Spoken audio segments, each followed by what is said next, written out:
Hello students, मैं भरत कुमार एक बार फिर से आप सभी का स्वागत करता हूं मेरे YouTube channel the maths army पर। और आज की वीडियो में हम हमारी जो क्लास 8 मैथ्स है उसकी एक्सरसाइज 9.3 के लास्ट हमारे पास जो दो क्वेश्चंस है उनको आज की वीडियो में हम सॉल्व करने वाले हैं। तो आप वीडियो को एंड तक जरूर से देखें, आपको ये दोनों प्रश्न अच्छे समझ में आ जाएंगे। तो हमारे पास प्रश्नावली 9.3 का क्वेश्चन नंबर 7 क्या है कि हमें यहाँ पे दे रखा है कि यदि किसी घन के प्रत्येक किनारे को दुगना कर दिया जाए तो इसके पृष्ठ क्षेत्रफल में कितने गुना वृद्धि होगी। मतलब कि इसके पृष्ठ क्षेत्रफल में क्या अंतर आएगा और इसके आयतन में क्या अंतर आएगा वो हमें यहाँ पे पूछा गया है। ठीक है, तो उसके लिए हम क्या करेंगे, तो हमें यहाँ पे क्या कहा गया है कि यदि किसी घन, तो मैं पहले आपको यहाँ पे एक घन बना के दिखा देता हूँ। तो इस प्रकार से ये जो 3D में ये हमारे पास ये जो डब्बा होता है इस आकार का क्या होता है, घन होता है। ठीक है, ये क्या होता है, घन कहलाता है। तो हमसे क्या कहा गया है, इसके किनारे को दुगना कर दिया जाए। तो हमें ये पता होना चाहिए कि इसके किनारे कौन कौन से हैं। तो यहाँ पे आप देख पा रहे होंगे कि ये इसके क्या शीर्ष है, ये इसके क्या शीर्ष है, जहाँ पे ये भुजाएं आकर मिल रही है ये इसकी क्या कहलाती हैं, शीर्ष कहलाती हैं। तो दो शीर्षों के बीच की दूरी क्या कहलाती है, उसका किनारा कहलाती है। जैसे कि इन दो शीर्षों के बीच की दूरी ये क्या हो जाएगी, यहाँ से लेकर यहाँ तक ये इसका किनारा हो जाएगा, जिसको मैंने एल से डिनोट कर दिया। यहाँ से लेकर यहाँ तक ये क्या हो जाएगा, एल हो जाएगा, किनारा हो जाएगा। यहाँ से लेकर यहाँ तक की दूरी ये भी क्या हो जाएगी, एल हो जाएगी। घन की खासियत क्या होती है कि इसमें हमारे पास जितनी भी भुजाएं हैं वो सभी क्या होती है, बराबर माप की होती है। मतलब कि ये अगर एल है तो ये भी एल होगी, ये भी एल होगी। घनाभ में ये तीनों अलग अलग होती है, ये तो आपको पता ही होगा। तो ये हमारे पास क्या है, घन है, जिसमें हमने एक किनारे को किससे डिनोट कर लिया, एल से डिनोट कर लिया। अब हम आगे बढ़ते हैं। तो पहले पॉइंट का आंसर क्या होगा, तो पहले तो हमने मान लिया कि माना घन का किनारा क्या है, एक्स है। माना घन का किनारा एल, एक्स नहीं एल हमने माना है। ठीक है, माना घन का किनारा, आप कुछ भी मान सकते हैं, चाहे आप एक्स मान लीजिए चाहे आप कुछ भी मान लीजिए। ठीक है, माना घन का किनारा एल, वो हमने यहाँ पे मान लिया। ठीक है, अब हमसे क्या कहा गया है कि घन के इसका पृष्ठ क्षेत्रफल में कितने गुना वृद्धि होगी। तो हमें पहले ये पता होना चाहिए कि घन का पृष्ठ क्षेत्रफल क्या होता है। तो मैं यहाँ पे लिखूंगा घन का पृष्ठीय क्षेत्रफल वो कितना होता है, 6L की स्क्वायर। ठीक है, एल यहाँ पे क्या है, भुजा है, या फिर आप क्या कह सकते हैं, किनारा है, एक ही बात है। ठीक है, तो मतलब कि यहाँ पे इसका पृष्ठीय क्षेत्रफल कितना हो गया, 6L की स्क्वायर। ठीक है, अब हमारे पास कंडीशन क्या है कि हमें किनारे को दुगना कर देना है। ठीक है, तो अगर हम किनारे को दुगना करेंगे तब इसका पृष्ठीय क्षेत्रफल कितना होगा। तो इसको मैं मान लेता हूँ कि ये क्या है, ए है। ठीक है, अगर हम घन के किनारे को दुगना नहीं करें तब इसका क्षेत्रफल कितना होगा, 6L की स्क्वायर इतना होगा। इसको मैंने ए से नोट कर लिया। अब मैं क्या कह रहा हूँ, घन का किनारा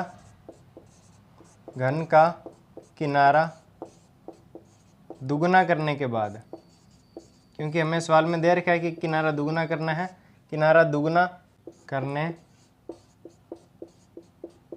के बाद क्षेत्रफल वो मैं मान लेता हूँ ए डैश से। ठीक है, तो वो कितना हो जाएगा, तो हमारे पास फॉर्मूला क्या है, 6L की स्क्वायर। तो अब हमने L की जगह हमने यहाँ पे क्या कर दिया, 2L कर दिया। मतलब कि इसका किनारा हमने दुगना कर दिया। दुगना करेंगे तो यहाँ पे 2L आएगा, 4 गुना करेंगे तो 4L आएगा, 6 गुना करेंगे तो 6L आएगा। अब हमने इसका किनारा दुगना कर दिया तो यहाँ पे L की जगह अब 2L आ जाएगा। ठीक है, अब इसको सॉल्व करेंगे तब हमारे पास क्या आ जाएगा, तो इसको सॉल्व करेंगे तो 6 × 4 × L स्क्वायर। ठीक है, तो यहाँ से हमारे पास 4 × 6L की स्क्वायर आ गया। ठीक है, इस प्रकार से हमारे पास ये आंसर आ गया। ठीक है, मतलब कि अगर हम इसके घन के किनारे को दुगना कर देते हैं तब हमारे पास इतना आंसर बचता है। मतलब कि ये हमारे पास पहले जो हमारे पास क्षेत्रफल था उसका कितना गुना है, 4 गुना है, क्योंकि 6L की स्क्वायर इसकी जगह हम क्या मान सकते हैं, ए मान सकते हैं। मतलब कि इसके पहले का क्षेत्रफल, और अब ये क्या हो गया है, किनारे को दुगना करने के बाद इसका 4 गुना हो गया है। मतलब कि हम इस पहले पॉइंट का आंसर कितना हो जाएगा, 4 गुना हो जाएगा। क्योंकि अगर हम घन के पृष्ठ क्षेत्रफल में किनारों को दुगना कर देते हैं, किनारे को दुगना कर देते हैं, तो मैंने यहाँ पे दुगना करके दिखा दिया। तो मतलब कि पहले जो इसका क्षेत्रफल था ए, अब उसका क्या हो गया, 4 गुना हो गया। कौन सा, नया क्षेत्रफल। मतलब कि किनारे को दुगना करने के बाद ये क्या हो गया, 4 गुना हो गया इसके पहले वाले क्षेत्रफल का।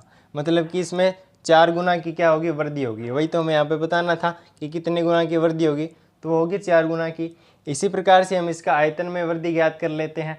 ठीक है, तो वो भी हम यहाँ पे देख लेते हैं। तो अब हम यहाँ पे क्या लिखेंगे, घन का आयतन हम यहाँ पे देखने वाले हैं। ठीक है, तो घन का आयतन आपको पता होगा भुजा के क्यूब। भुजा की क्यूब कह दीजिए या फिर आप क्या कह दीजिए, किनारे के क्यूब आप कह सकते हैं। तो घन का आयतन कितना होता है, एल की क्यूब। ठीक है, यहाँ पे ये दूसरा पॉइंट है। अब हम क्या करने वाले हैं, घन के किनारे को दुगना करने के बाद इसका आयतन निकालने वाले हैं।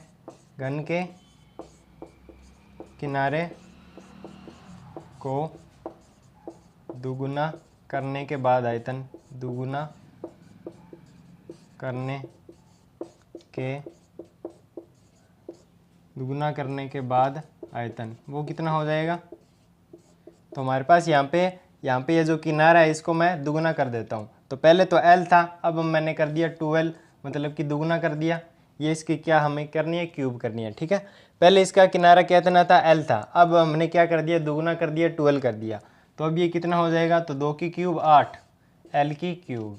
मतलब कि पहले इसका आयतन कितना था, L की क्यूब था, अब कितना हो गया, 8 L की क्यूब हो गया। तो कितने गुना हो गया, तो ये हो गया 8 गुना ज़्यादा हो गया पहले से। ठीक है, 8 गुना ज़्यादा हो गया। यहाँ पे आप L की क्यूब की जगह पहले वाला आयतन इसका A डिनोट कर सकते हैं, क्योंकि पहले वाले आयतन को हमने A से डिनोट किया है, वो कितना था, L की क्यूब था। तो मतलब कि अब ये नया वाला आयतन कितना हो गया, पहले वाले का 8 गुना, जैसे कि आप यहाँ पे देख सकते हैं। तो मतलब कि इस दूसरे पॉइंट का आंसर कितना हो जाएगा, 8 गुना हो जाएगा। यही हमसे यहाँ पे पूछा गया था कि अगर हमने घन के किनारे को दुगुना करेंगे तो इसके आयतन में कितने गुना की वृद्धि होगी। तो हमने इसको घन के किनारे को दुगुना किया तो इसके आयतन में 8 गुना की वृद्धि हो गई। यही तो हमसे पूछा गया था। दोस्तों आई होप कि आपको ये प्रश्न अच्छे समझ में आ गया होगा। अब हम बढ़ते हैं इस प्रश्नावली के लास्ट क्वेश्चन की ओर। तो स्टूडेंट्स, इस प्रश्नावली का लास्ट क्वेश्चन आप सभी के सामने है, जिसमें कि हमें क्या पूछा गया है कि एक कुंड के अंदर 60 लीटर प्रति मिनट की दर से पानी गिर रहा है। ठीक है, हमारे पास एक कुंड है पानी की, जिसमें कि 60 लीटर प्रति मिनट की दर से पानी गिर रहा है। मतलब कि 1 मिनट के अंदर 60 लीटर पानी उसके अंदर गिर रहा है। ठीक है, तो यदि कुंड का आयतन हमें दे रखा है यहाँ पे 108 मीटर की क्यूब है, तो ज्ञात हमें करना है कि इस कुंड को भरने में कितने घंटे लगेंगे, ये हमें यहाँ पे बताना है। ठीक है, तो वो हम कैसे ज्ञात करेंगे, तो उसके लिए हम यहाँ पे क्या लिखते हैं कि जो हमें यहाँ पे पहले दे रखा है, पहले हम वो यहाँ पे वो लिख लेते हैं। तो हमें यहाँ पे दिया गया है, हमें क्या दिया गया है, कुंड का आयतन दे रखा है, तो वो चीज़ हम यहाँ पे लिख लेते हैं। तो हमें दे रखा है कुंड का आयतन हमें दे रखा है, वो कितना है, 108 मीटर की क्यूब है। कुंड का आयतन है 108 मीटर की क्यूब। और हमें यहाँ पे क्या दे रखा है कि 60 लीटर प्रति मिनट की दर से पानी गिर रहा है। तो कुंड में पानी गिरने की दर भी हमें यहाँ पे दे रखी है। कुंड में क्या गिरने की, कुंड में पानी गिरने की दर हमें यहाँ पे दे रखी है। ठीक है, पानी गिरने की दर वो कितनी दे रखी है, वो हमें दे रखी है 60 लीटर प्रति मिनट, 60 लीटर प्रति मिनट। ठीक है, ये इसका मतलब है, मतलब कि 1 मिनट में 60 लीटर पानी इस कुंड के अंदर गिर रहा है। ठीक है, तो हमसे ये पूछा गया है कि उसको भरने में कितने घंटे लगेंगे।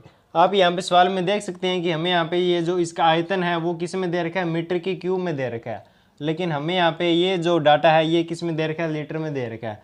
तो हम एक बार के लिए लीटर को मीटर की क्यूब में कन्वर्ट कर लेते हैं। ठीक है, तो लीटर और मीटर की क्यूब में क्या रिलेशन होता है, तो हमें पता है कि 1000 लीटर बराबर होता है 1 मीटर की क्यूब के। ठीक है, हमें 1 लीटर की वैल्यू चाहिए, तो 1 लीटर की वैल्यू हम यहाँ से निकाल लेंगे, 1 मीटर की क्यूब डिवाइड में आ जाएगा 1000। ठीक है, मतलब कि 1 लीटर की जगह हमें ये रिप्लेस कर देना है। मतलब क्या हुआ, 60 मीटर की क्यूब बटे में 1000 आ जाएगा। ठीक है, और बटे में क्या है, मिनट है। इतना आपको क्लियर है। ठीक है, क्योंकि हमें यहाँ पे सवाल में डाटा क्या दे रखा है, मीटर की क्यूब में दे रखा है, तो हमने इसको मीटर की क्यूब में कन्वर्ट कर लिया।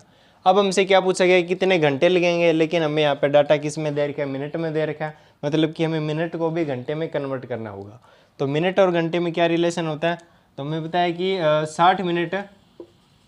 60 मिनट से क्या बनता है, 1 घंटा बनता है, 1 आवर बनता है। ठीक है, तो हमें यहाँ पे 1 मिनट की वैल्यू चाहिए, तो ये 60 इसके डिवाइड में आ जाएगा। ठीक है, मतलब कि ये 60 ऊपर चला जाएगा, 60 मल्टीप्लाई में 60 मीटर की क्यूब डिवाइड बाई 1000, और अब नीचे यहाँ पे क्या आ जाएगा, घंटा आ जाएगा। ठीक है, अब हमने यहाँ पे क्या किया, इसको केवल कन्वर्ट किया, जैसे कि हमें यहाँ पे ये डाटा दे रखा था। ठीक है, 60 मिल दे रखा था, 60 लीटर प्रति मिनट दे रखा था। तो लीटर को मैंने मीटर की क्यूब में और मिनट को मैंने घंटे में कन्वर्ट कर लिया सवाल के हिसाब से, ठीक है। अब हम ये चीज़ क्या आ गई, ये इतनी चीज़ क्या आ गई, मतलब कि 1 घंटे में इतना पानी उस कुंड के अंदर गिरेगा। ये चीज़ हमारे पास आ गई ना। जैसे कि मैं क्या कह रहा हूँ, जैसे कि कुंड में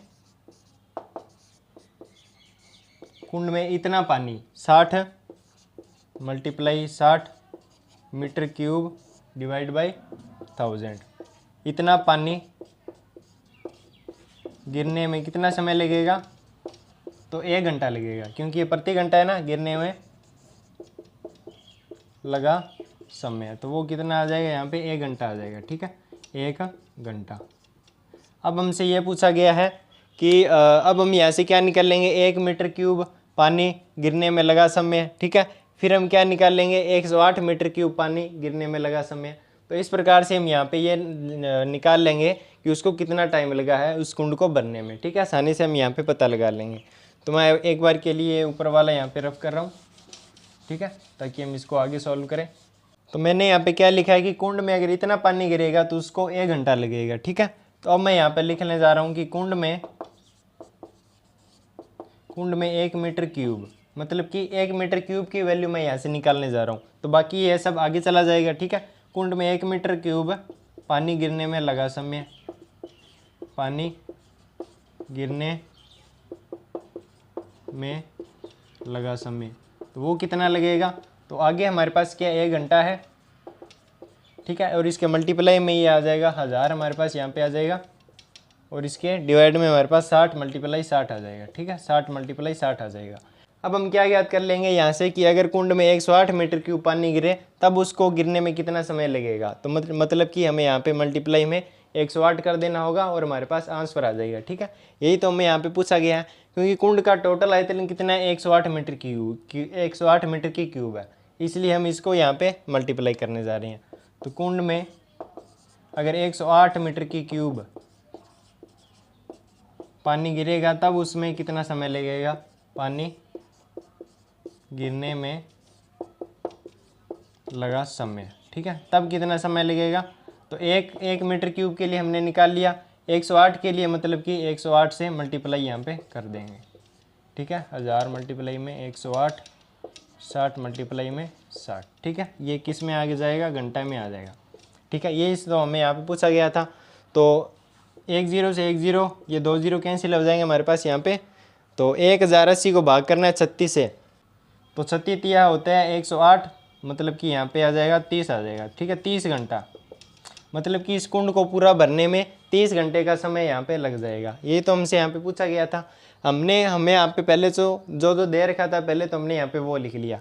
अब हमसे सवाल में डाटा मीटर की क्यूब है और घंटे में हमें यहाँ पे पूछा गया है। तो मैंने यहाँ पे ये जो हमारे पास डाटा है 60 लीटर प्रति मिनट, इसको मैंने उसके हिसाब से चेंज कर लिया पहले। तो फिर मैंने निकाल लिया कि 1 मीटर क्यूब में पानी गिरने में लगा समय, तो वो कितना समय लगेगा, तो वो इतना लगेगा।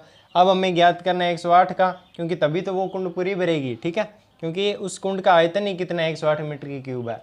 अगर वो पूरी भरेगी तो वही तो हमें यहाँ पूछा गया है कि वो कितने समय में भरेगी। तो मैंने यहाँ पर निकाल लिया कि 108 मीटर क्यूब पानी गिरने में लगा समय, तो वो कितना आ गया, 30 घंटा आ गया, मतलब कि इतने समय में ये कुंड कितनी भर जाएगी, पूरी भर जाएगी, ठीक है। इस कुंड को भरने में इतना टाइम यहाँ पे लगने वाला है। तो दोस्तों इस प्रकार से आपको ये प्रश्न हल करने हैं। आई होप कि आपको ये दोनों प्रश्न अच्छे समझ में आ गए होंगे। तो दोस्तों आपका ये चैप्टर यहीं पे कंप्लीट होता है। आगे आने वाली वीडियोज़ में हम इस क्लास 8 मैथ्स की बाकी के हमारे पास जो चैप्टर्स हैं उनको सॉल्व करेंगे। तो आप इस चैनल के साथ जोर से जुड़े रहिए, और अगर आप चैनल पर नए हैं चैनल को सब्सक्राइब अभी कर लीजिए, और इस वीडियो को अपने दोस्तों के साथ ज़्यादा से ज़्यादा शेयर करें। तो दोस्तों आज की वीडियो में बस इतना ही, मिलते हैं किसी नए नेक्स्ट वीडियो में, तब तक के लिए बाय बाय।